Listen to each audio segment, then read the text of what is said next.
Good morning, everybody, and welcome to the next session.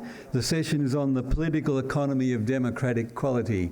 I'm Hal Hill, and let me also add my congratulations to Eve and Tom for putting on a great show. So the speakers today are Chris Hoy from the ANU. Chris is going to speak about how misperceptions of inequality shape voter preferences in Indonesia using some randomised survey data, which now most economists use.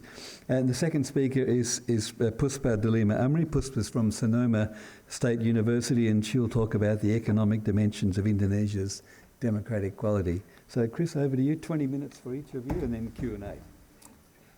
Over to you, Chris.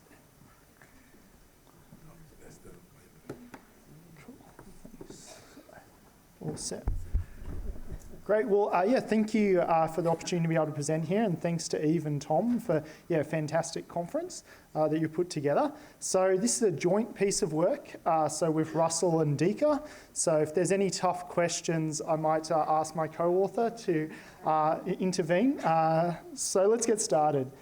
Now, unless you've been living under a rock, you'd be well aware of the fact that there's been a trend over the last 20 years in Indonesia whereby inequality has been rising, and it actually increased up until around 2013, 2014, where it sort of peaked and has slightly declined since then. So around the time that Jokowi came to power, and he's really tried to pitch himself as a president that is addressing inequality, right? And he's prioritised greater redistribution. The classic example is the huge scale up of the conditional cash transfer program across Indonesia. But what I want to point out to you today is that there's been survey work done by the World Bank that illustrates that actually people do not realise how unequal Indonesia is, right? So over 3,000 households across Indonesia, a nationally representative survey took place. And what it revealed was that on average, people tend to think that the richest 20% of Indonesians only had around about a third of the country's income. When in reality, the richest 20% of Indonesians have closer to half of the entire country's income. But if we want to step back and not get too precious about whether we're thinking about income or wealth, the story on the wealth front is even more stark. So 85% of the country's wealth is held by the richest 20%. So it's safe to say that based upon the existing work that's been done by the World Bank on these nationally representative surveys, is people dramatically underestimate inequality. And this may subdue support for Jokowi and his agenda of greater redistribution. But do you notice how I said may? As an economist, what I want to do is I want to test whether that's the case or not. And that's what we do. So we do a randomised survey experiment to test this across in total in our survey, we had almost 4,000 people across Indonesia, and it makes up a broadly representative sample of people who have access to the internet. And we show that when we provide people with accurate information about inequality, right, so when we correct these misperceptions to let them know that actually Indonesia is much more unequal than what you may perceive it to be, that led people to become more concerned about inequality. But it actually also increased opposition to Jokowi as a president. And it didn't affect people's views on whether the government should be redistributing more from rich to poor. And we argue this is because of the fact that this information, once people realise how unequal Indonesia is, they actually become quite discontent with the status quo and unsatisfied with what the current president's doing.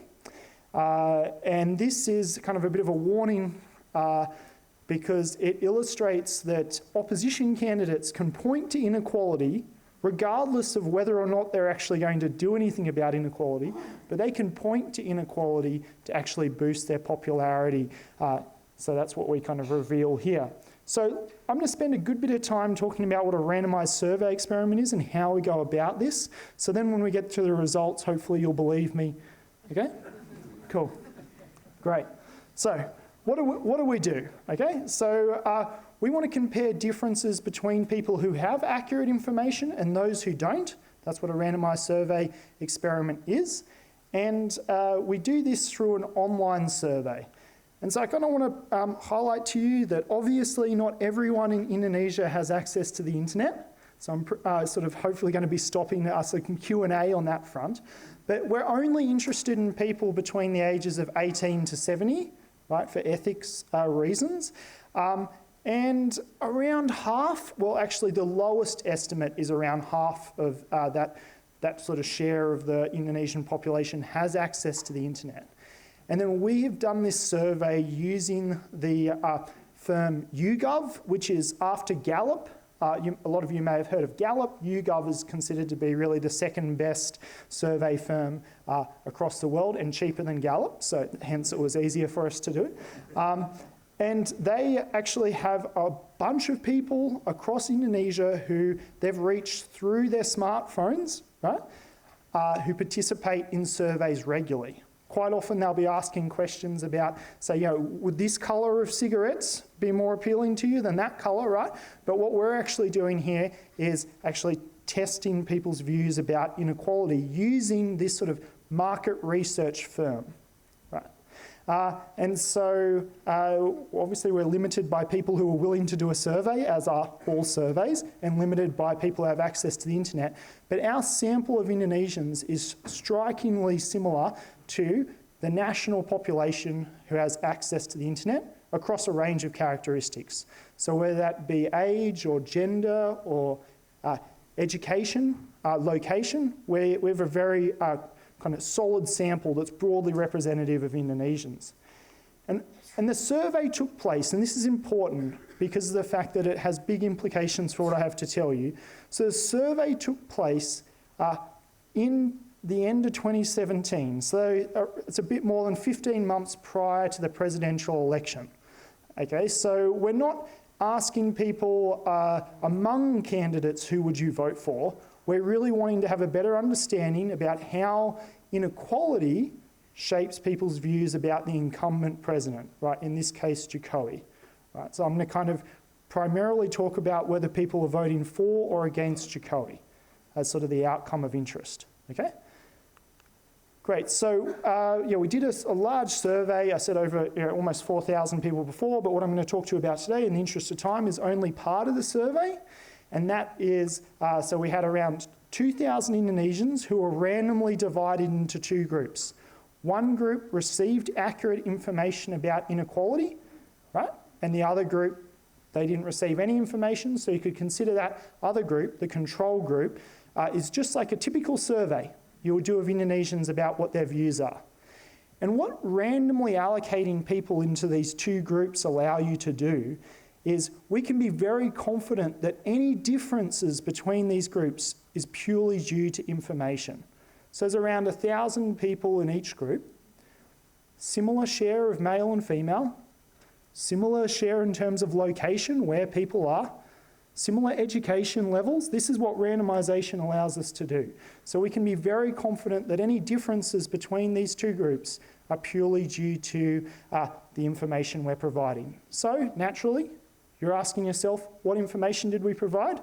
Well, we provided, hopefully, a relatively simple snapshot highlighting to people that actually there's a high level of inequality in Indonesia. This was developed through a large number of focus groups with between MBA students to people who are living in pretty ordinary sort of conditions in some of the slum areas in Jakarta to try and understand what type of information could people understand, repeat back to us in their own words what this meant.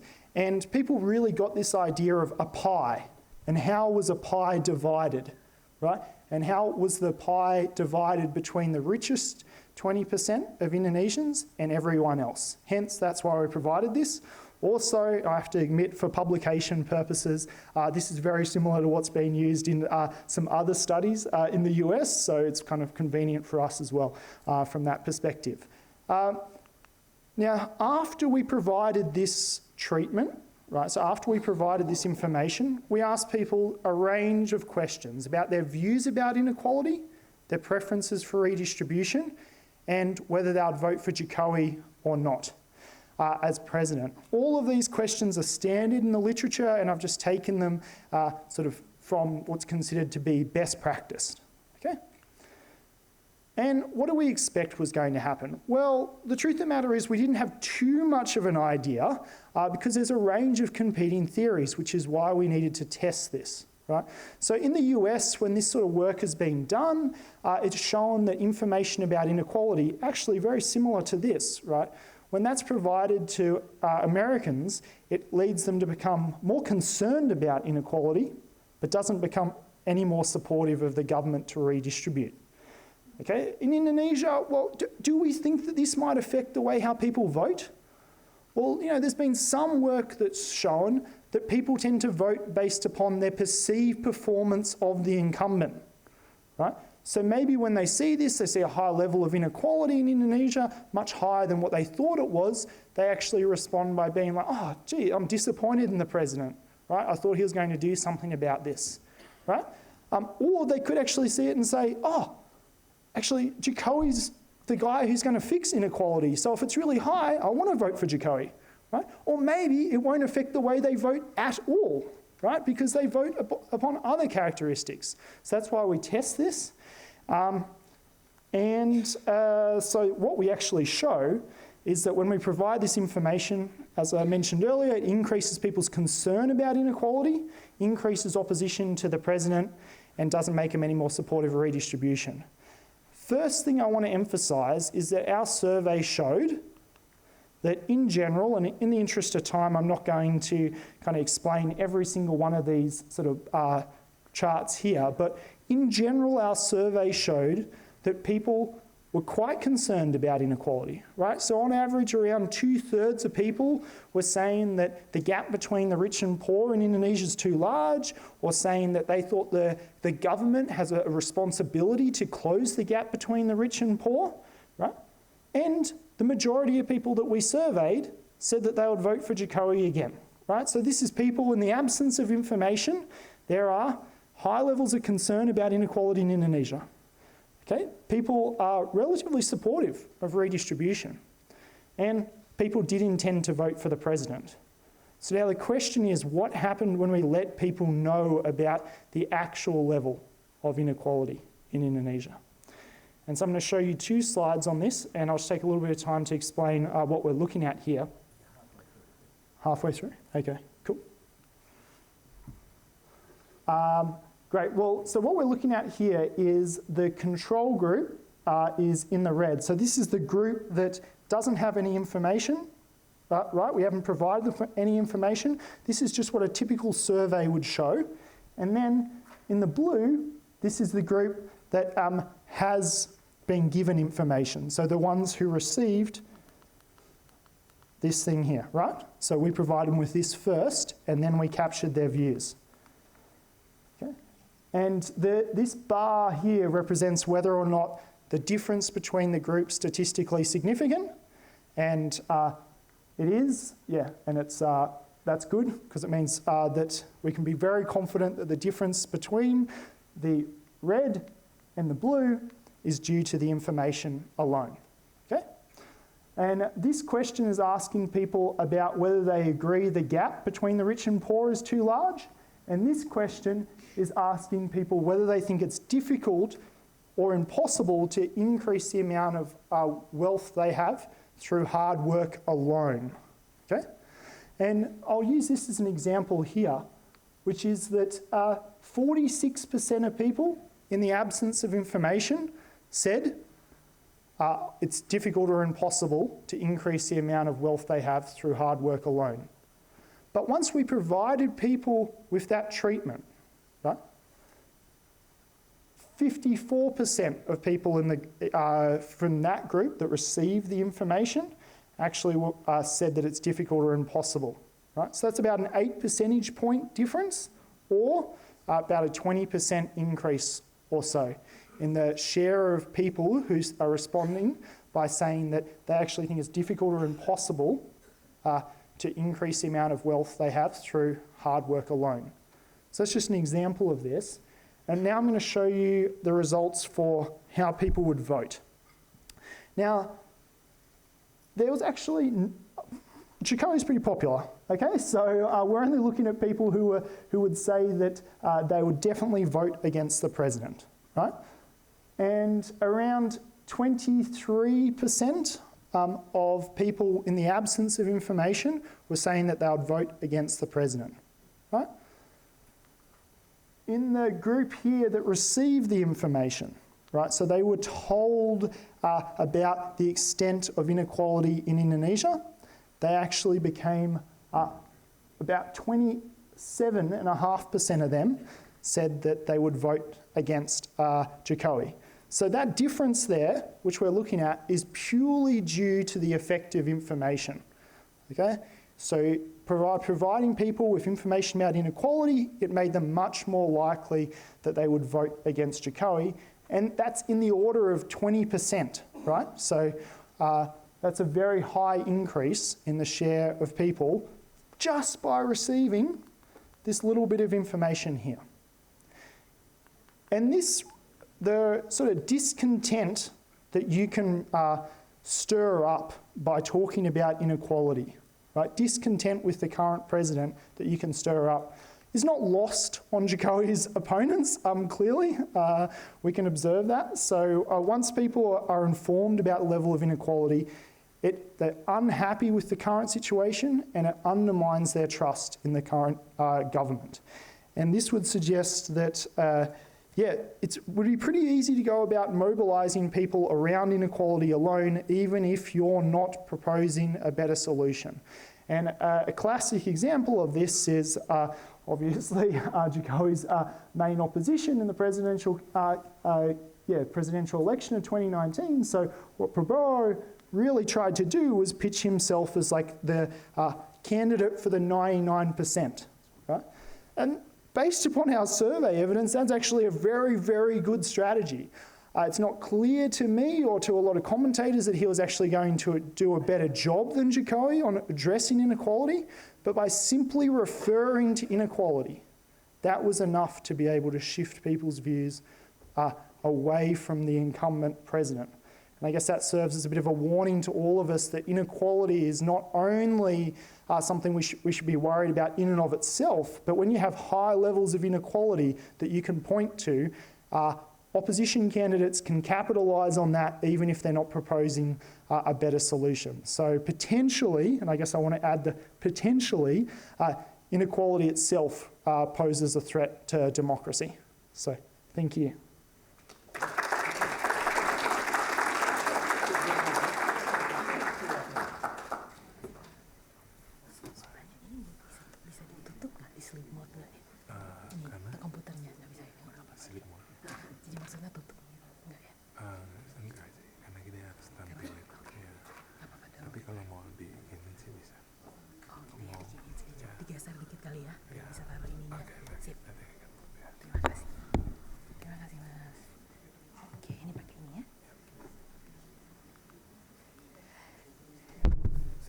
Terima kasih, Pak Hal. Good morning, everyone.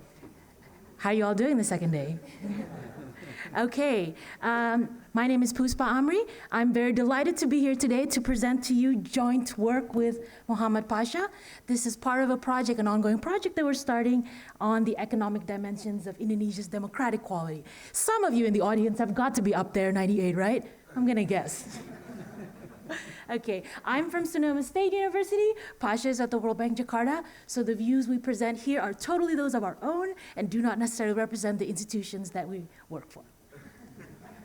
Okay, so we're going to talk about the economic dimensions of Indonesia's democratic quality. One of the advantages of being here on the second day is that I can recap, leverage on knowledge that you've already know about the first day. What do we know? We know two things. One, Indonesia's liberal democracy score has declined and even stagnated, as Alan's shown, towards midway the SBY administration, right? And then the economic update also told us that while over the past 2 decades volatility has been low, but also around midway through midway through SBY's second term, economic growth started to slow down. Even we're now in an era of 5% economic growth, but not too long ago, we nostalgically thought about 6% economic growth. So, could the two be related? Maybe, maybe not. Let's have a go and test it. Okay, so we're taking lessons learned from the comparative political economy literature to test whether there are any correlations between income per capita, economic growth, income inequality, and unemployment rates on these subnational values of democratic quality over the past decade. How am I going to go about and present these views to you today?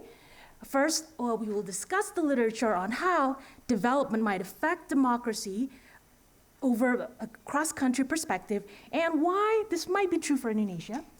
Second, we will present to you province-level data on variations of several aspects of democratic quality over the past decade. And finally, we'll close by discussing the methodology we use to test this hypothesis, as well as share some very initial early findings of this study. Okay, so the relationship between the economy and democratization is actually very well-tilled soil in political science. And in fact, a large chunk of that is economic explanations. So this resonates to perhaps some of you as the modernization theory.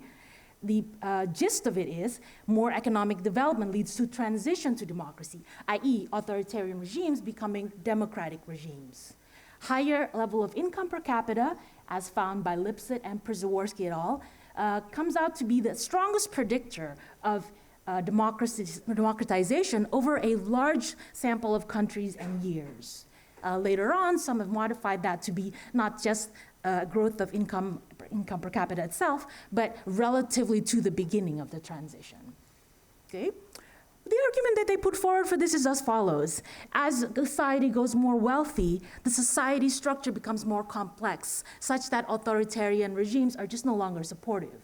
You know, laborers are included in the production processes, managers have more access to information, and transformation of technology also creates a complex situation which an authoritarian regime just doesn't become viable anymore, and so transition to democracy occurs. Okay? Over time, that literature has sort of become criticized. While we see increases in economic growth in a variety of countries, we also saw changes in distribution of income. So Carl Boix in 2003 came out with a seminal, phenomenal book using formal models showing that the more equal the society, the higher likelihood of democratic transition. The reason behind his story, though, is not very enlightening or heartwarming, because in Boix's view, the decision or the primary move from authoritarian to democratic regimes is one of elite willingness to democratize. So in a democracy, one of the demands would be demand for redistribution. When income inequality is low or equality is more even, then there's not much demand for redistributions. Autocrats are more willing to let democratization happen. Ansel and Samuels more recently criticized that and saying, no, it's not the elites that force or bring biggest force to democracy, it's actually the masses. And in that area where you see high economic growth, you also see a growing income inequality. So quite the opposite. In a growing income inequality, you'll see a lot more push for democracy coming from the urban middle classes, particularly those areas where there is a lot of industrial growth. Okay? So income distribution has been in there, but the results are still, the theories are still contradictory to each other. Another brand of that relationship between economic development and transition to democracy is provided by the social cultural definition, explanations. So Engelhardt and Welzel say that, sure, higher level of income and income per capita leads to democratization or leads to higher likelihood of democratization, but it's not necessarily through the forces that were put forward by Przeworski as well as Lipset, but it's because the society comes to grow to have more support for democracy. They can become more tolerant, have more self-expression, and et cetera. Okay, so there's a variety of different things that suggest economic development might lead to transition to democracy, but there's also a lot to be criticized from this literature. Among others, while economic development has been put forward as an explanation for a regime change, transition from authoritarian to democracy, it doesn't really say much about whether that same force helps explain whether democracy survive and deepen within those countries that have transitioned to democracy. Okay? So it's still an open question, and our research is kind of heading in that direction. Secondly, the economists have dipped their feet in this game, yes, of course, Acemoglu and all, as some of you may be familiar with. They bring up this notion of a big critique to the theory, which is it's not higher economic growth that's necessarily causing democratization, but it's actually countries that are more democratic or have become more democratic have developed institutions that are more inclusive, more supportive of higher economic growth. Okay, there's something about that critique that resonates with me. Among other things is that higher income per capita is very wide. It could be picking up a number of things such as a higher level of education. It could also be picking up even urbanization and literacy rates. So we still don't know precisely whether other social economic factors also affect democratization. And more importantly, we really don't know as much about the relationship between these economic variables and democratic quality, or changes in democratic quality within countries that have been categorized as a democracy. Okay? In short, the literature that I've discussed suggests that there might be something in the literature that convinces us or that makes us believe that there is a positive relationship between economic growth and democratization. So how well does that democracy and development literature translate into Indonesia? We use a little bit of a public opinion data here to sort of just tease you about the results, okay? Using a national survey that colleagues from the CSIs in Indonesia, in particular Arya Fernandez, who shared this data with us, we get a little bit of insight about differences in support for democracy across two different groups, those who view positively the economy and those who view negatively of the economy, right?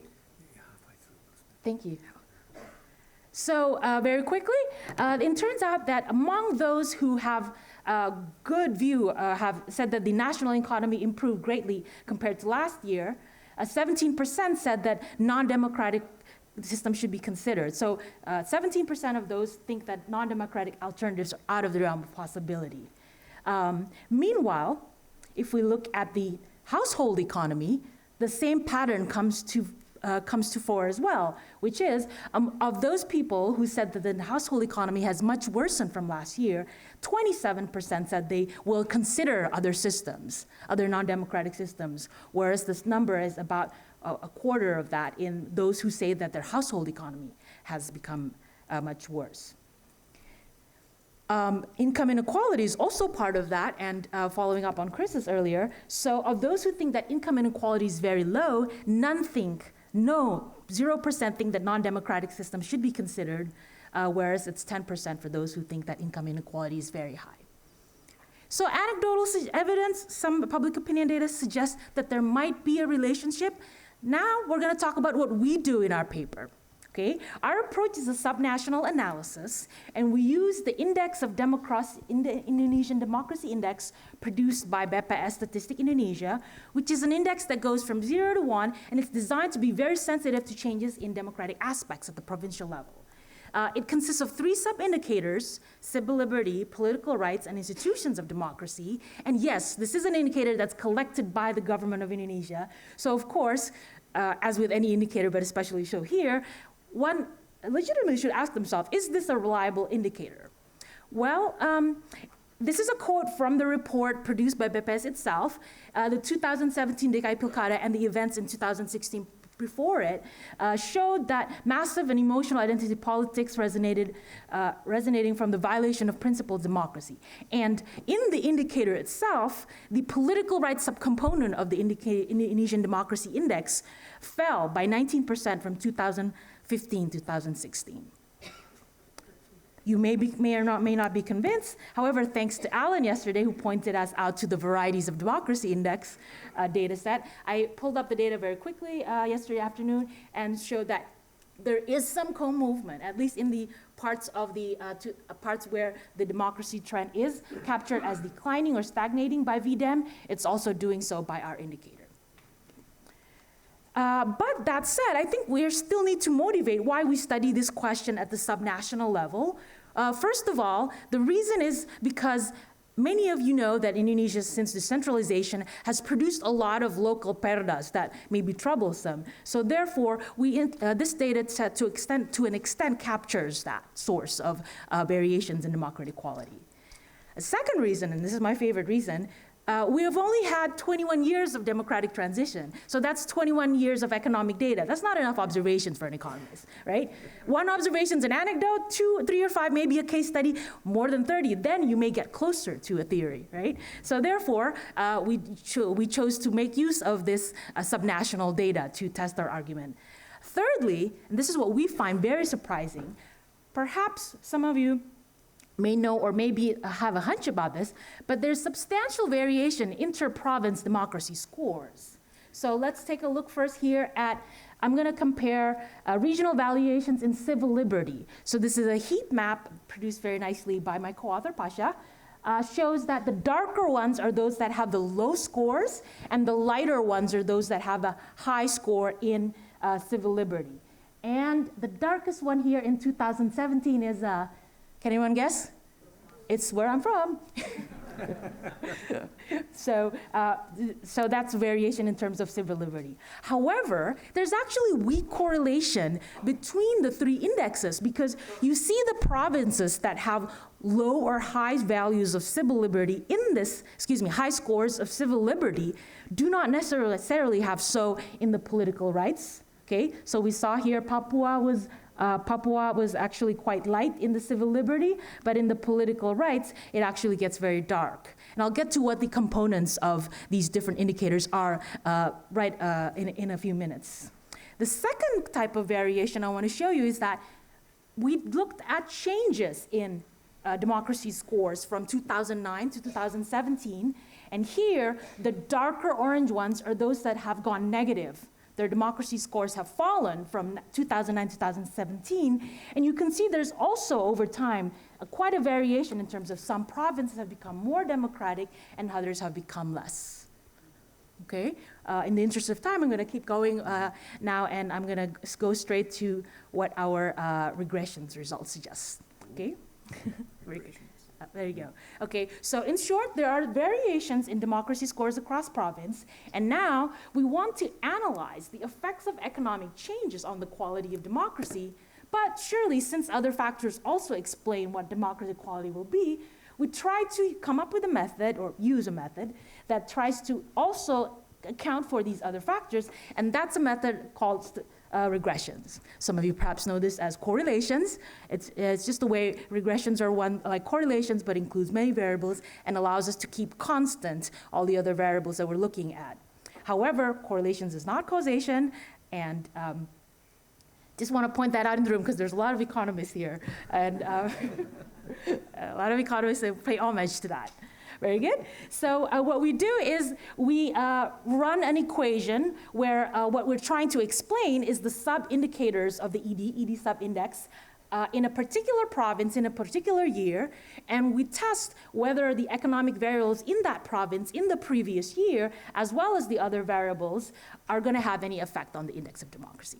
Okay, 5 minutes? Excellent. Okay, and the economic factors that we have here are unemployment rate, growth and level of GDP per capita, as well as Gini coefficient to account for the income inequality. The control variables that we're looking at this point are not necessarily complete yet. Granted, there's not that many models of subnational democracy analysis that we can learn from in the literature, so we're kind of going along as we see. And we include, though, some of the variables that are mentioned or at least can be inspired from the modernization theory, and among others is urbanization, which is the percentage of urban populations living in provinces, as well as the size of the manufacturing sector to GDP. Okay, so that's the method, and let's talk about what we find, all right? There are 6 columns here. The two columns are pairs, and they're only different because the second, 4th, and 6th columns are without Aceh and Papua. Given their special autonomy, there might be something going on there that deserves different treatment. So if you want to follow me and focus on columns 2 and 3, what we find here is that, let's see, let's talk about what are the things that we find surprising and what are the things that we found to be less surprising.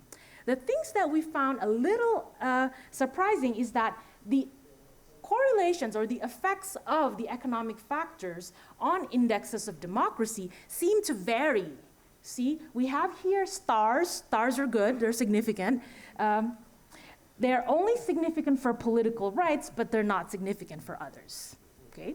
The second one that we actually found rather surprising too here is that urbanization seems to register a most robust result compared to the other economic factors. So over here you will see, oh, pardon me again. There we go. So for urbanization, there's positive and there's stars, so that means they have a strong correlation here. Another important result I think that we want to share from these findings is the following, which is it kind of surprised us that GDP growth, 1% increase in GDP growth is expected to reduce the political rights by 16.85%. What's going on? That doesn't seem to be fitting with the democracy literature, but it may not be as surprising because when we take a look at the graphs here of the national democracy scores aggregated, you'll see that there's a lot of volatility in these indicators, and in particular, the indicator for political rights is actually very volatile. Very volatile, and during that same time too, that we saw an increase in political rights from around 2013, 2016, we actually saw a slowdown in real GDP growth in Indonesia. So that might be an explanation that it's capturing there, okay? One more item that I want to discuss about these findings is that we looked at not only the level of growth or the level of income inequality, but how much income inequality and growth has changed since the beginning of democracy. So it shows here that growth of the GDP since 1999 has a negative effect on political rights. However, that result is not sensitive. It doesn't hold up once you include all of the other factors. So if you only include the economic factors, the results seem to show something, but if you include the political factors as well, that relationship kind of disappears, okay? So in conclusion, with this paper, what we'd like to say is that our findings so far shows that the data that we look at shows substantial spatial and time variation in democracy scores, and even that fact is captured by BPS with the following quote. Our initial findings suggest that variables that seem significant in providing an explanation are urbanization and income inequality, and not so much by the size of the manufacturing as well as the size of the civil servants. Where economic variables are significant, the subs-index that shows this effect are mostly political rights. And in the next iteration, we're going to include a measure of political competition as well as a measure of inflation stability at the province level. Thank you very much. I look forward to your comments.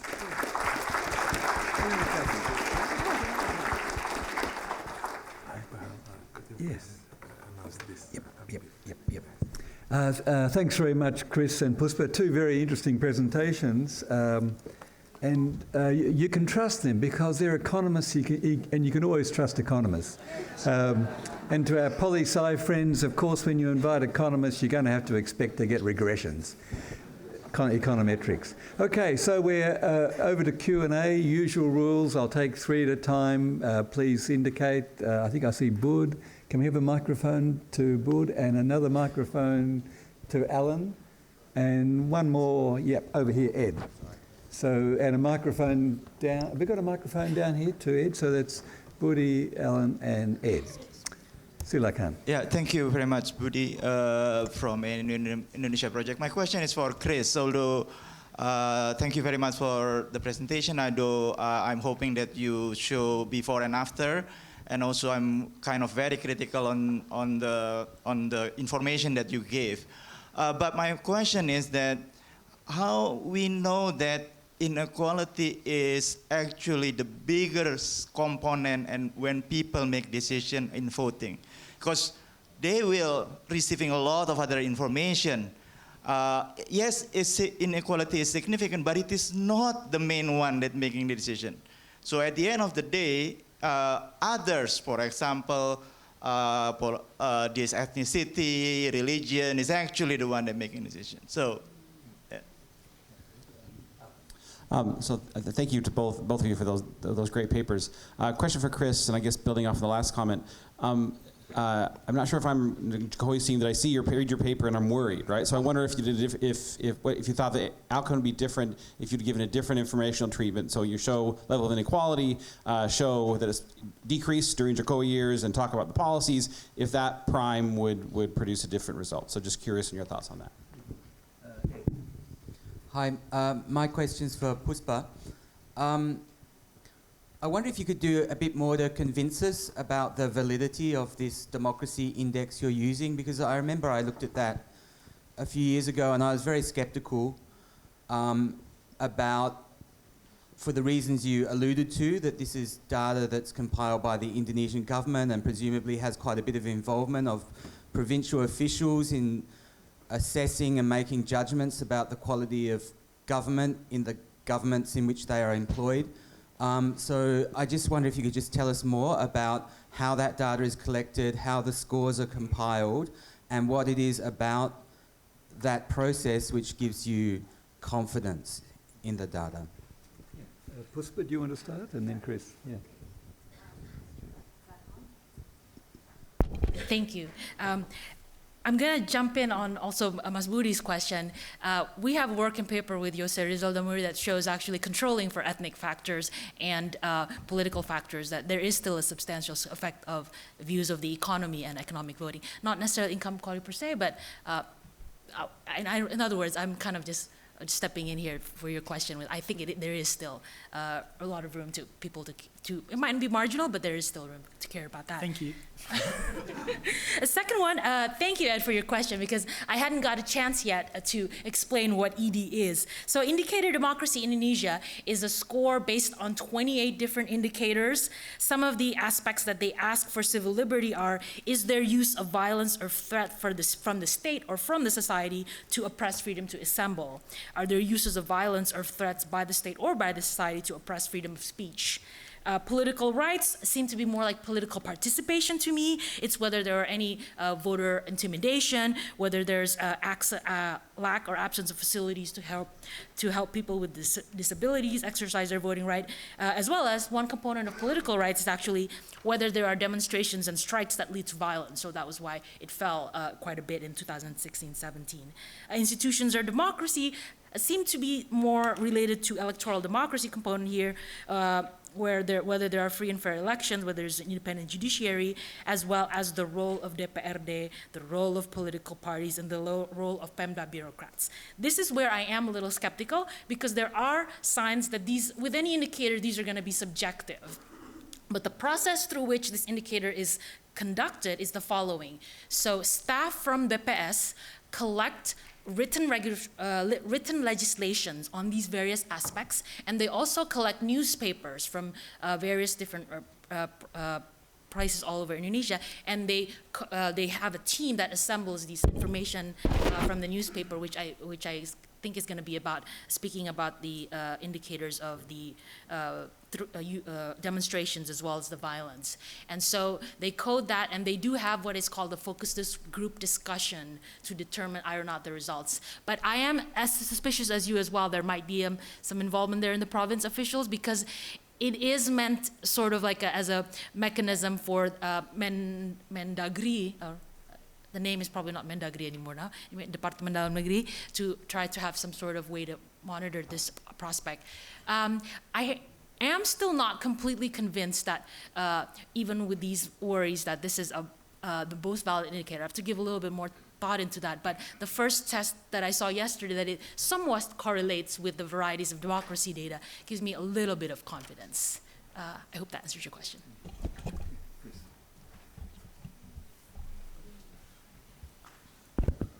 Yeah, great. No, thank you for your questions.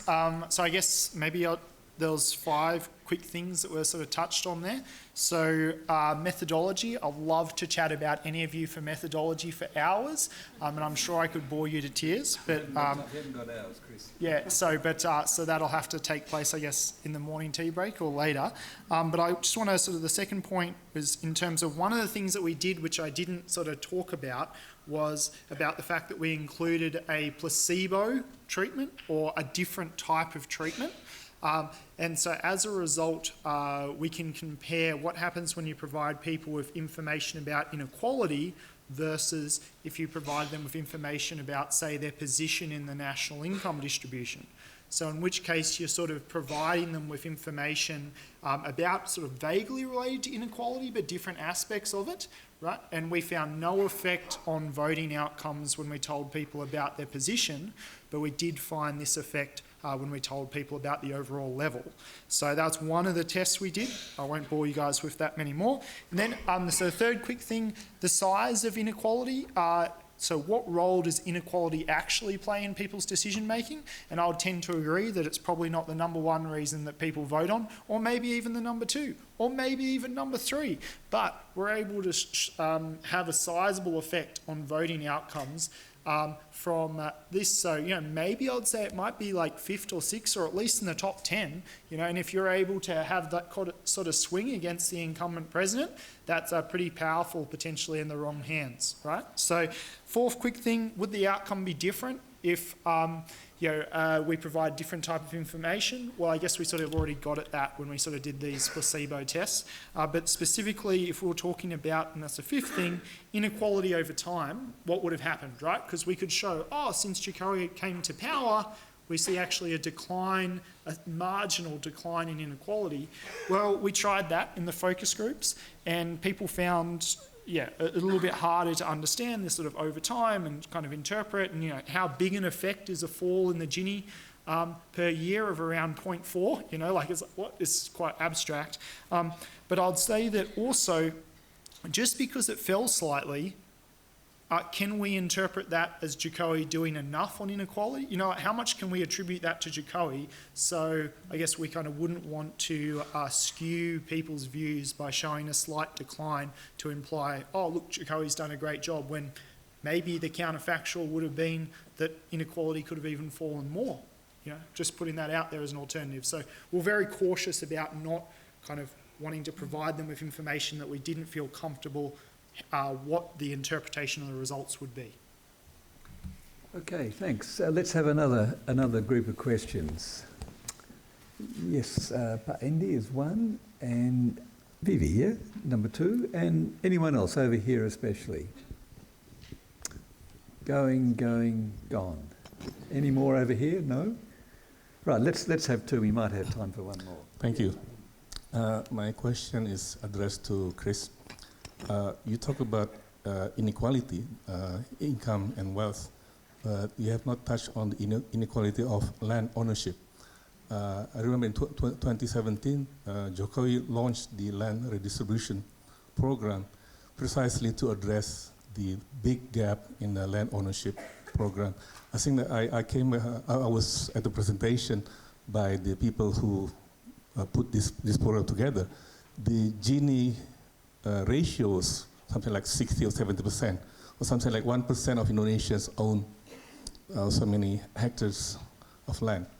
So that's a bigger problem, and I think Jokowi was aware of that, and he actually implemented the land redistribution program to address that problem. Could you just comment on that, whether this is also effective in the election?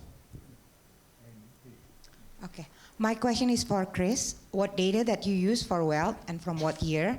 Why do you choose to show the wealth inequality instead of the consumption inequality? Because the consumption is actually more robust.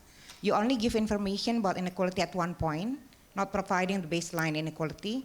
To what extent that the different food preference is because they implicitly inferred that inequality has increased because they didn't know the previous data? Thank you. Martin from Pajajaran University. I have one question for Chris and one question for Puspa. So for Chris, when many Indonesians actually do not really care about inequality. Having said that, do you control also where they live? If they live in the really poor area, and then everybody is poor, then probably they see inequality as something as given. And then if they live in a really unequal society neighborhood, probably it tells you something else. So that's the first one. The second thing is for Puspa. Well, this is not a question. It's actually try to add something for your equation. Sure. Well, only the economists who do not believe to economists. Do you try to do the instrumental variable regression? Because I believe, you already mentioned that there is a endogeneity issue that democration could influence economic growth and vice versa. Right. Try to control the IV for the economic growth using, let's say, precipitation, temperature, something like that. It could control the economic growth, but democratization obviously cannot control all those variables. Thank you. Martin, you've just achieved a first for the Indonesia Update series, the first time instrumental variables ever been mentioned at an update. Thank you very much. Chris and then Puspa. Yeah, great. Thank you for your questions. In the interest of time, I'm just going to be very sort of brief. So the land ownership point and the sort of wealth. I tend to agree that land redistribution would be a great way to address inequality in Indonesia, and I think that's a good policy. Me personally, I think that's a good policy to put forward and sort of to consider. And obviously by Jokowi pushing that forward, you'd think, shouldn't people be rewarding him at the ballot box?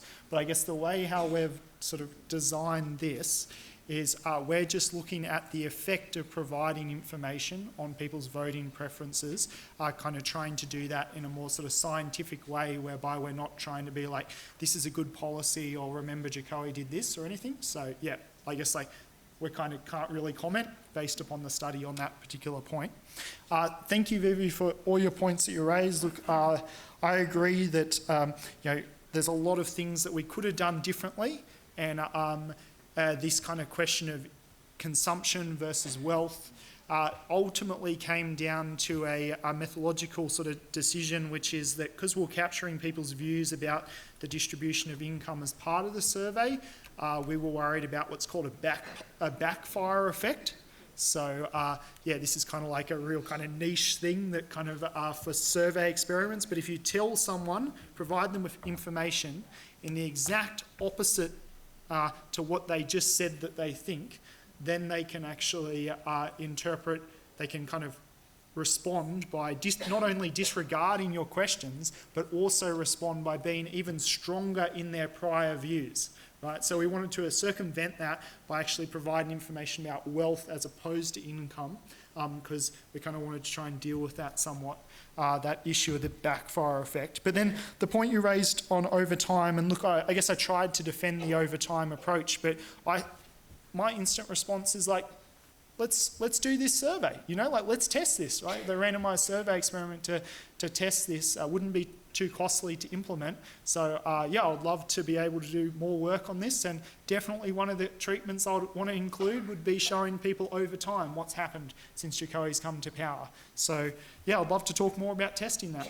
And then finally on the locational differences, that was my expectation as well, but surprisingly the location didn't play as big a role in determining things as what we thought, and the heterogeneous treatment effects, so differences, whether people in rural or urban areas, were not kind of standing out as a key determinant. Actually, a key determinant or a key variation had to do with whether people were working full-time or not working full-time, and that was far more important than, say, whether you're in an urban or rural area. Thanks. For Martin, thank you. I hope maybe you could be of help to me in finding a suitable instrument available at the provincial level. And one more thing earlier, I think that I may have just wanted to add something else to Ed's earlier question. I think one of the ways that we could still about the indicators, how we can be more confident that this is acceptable or could be okay, is probably to go into, I'm interested in looking at the variations and want to see more closely what happens in a particular province. So that had a big change in the data. So maybe more case studies actually to see what's going on to support whether that makes sense or not.